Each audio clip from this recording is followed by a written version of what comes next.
think this is a really fascinating subject, actually. And look, my hands are rubbing. There's a. Well, look, you see, I'm sitting here thinking, my prosperity anchor firing off.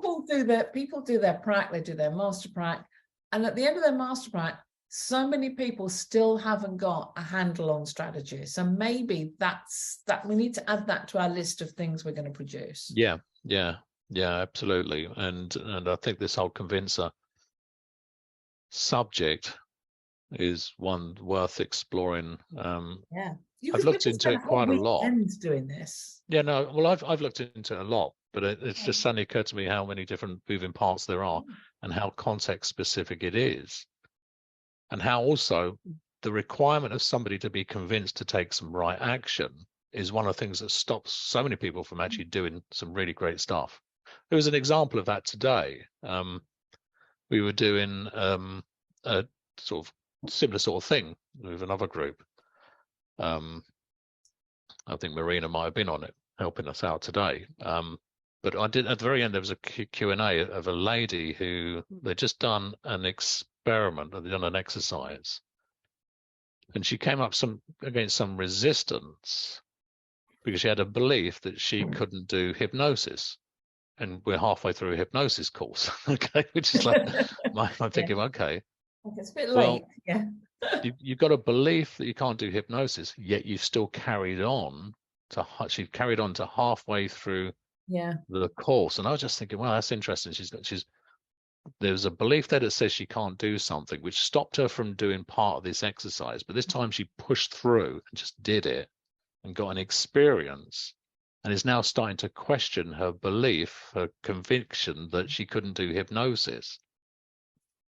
But she didn't allow that belief to stop her from working her way halfway through the course. And I thought that was great. Yeah. And there could have been loads of reasons that kept the motivation going, even though she was convinced she couldn't do what she was doing. Yeah.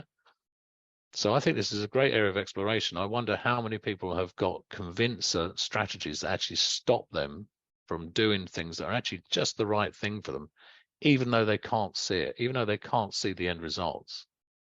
Probably many. There can be many. Yeah. So that's something I'm really going to explore, actually, because I think it's the other subject which I love, which is what's stopping you. What's stopping somebody from doing something when they're capable, they've got the motivation, they've got the desire, they've got the abilities to do it. It's all within their control. It ticks all the boxes of the conditions of well-formed goals, and yet they're still not doing it. There's always something in the ecology, and sometimes it's about they're not convinced. They need to be convinced before they take the next step. Yeah. So I don't even know what the question was now. I've lost track of what the question was. She wanted to know where she could get more information about convincer strategies. Oh, Robert Dills, definitely. There you are. So then you've got 50-50. Robert Dills, definitely. One of us says definitely Robert Dills. If you go on to his university, what's his university called? NLP University, isn't it? NLP University, I think it's called. He's got an encyclopedia of NLP, and it used to be that you were allowed to download a certain number of pages for free. Go to the university, get the encyclopedia up, and download all the stuff that he's got there on convincer strategies. There's a lot. Is it strategies that she's really interested in, or is it well, she did ask that, yes, about strategies, because there's another area of this, which is the submodalities of beliefs, which is really interesting. Yeah. Well, she didn't ask about beliefs. She asked about convincer strategy. I'm changing it. Yeah, I'm just saying that there's another part of the conversation which I think is really interesting about one of the submodalities of the beliefs. And something that got me really fascinated was when I heard Richard once say, when he was talking about beliefs and the submodalities, and he said, and I can't remember exactly the words he used. So what does it look like when you look at a belief from side on? I'm thinking, what? It never even occurred to me there was a side to a belief. Yeah, hold on. I heard him say once, what happens when you look on the other side? Well, he moved to that. That was the first bit he said. Yeah, he then moved on to the next bit. So I went, hold on. Of course, there's submodalities.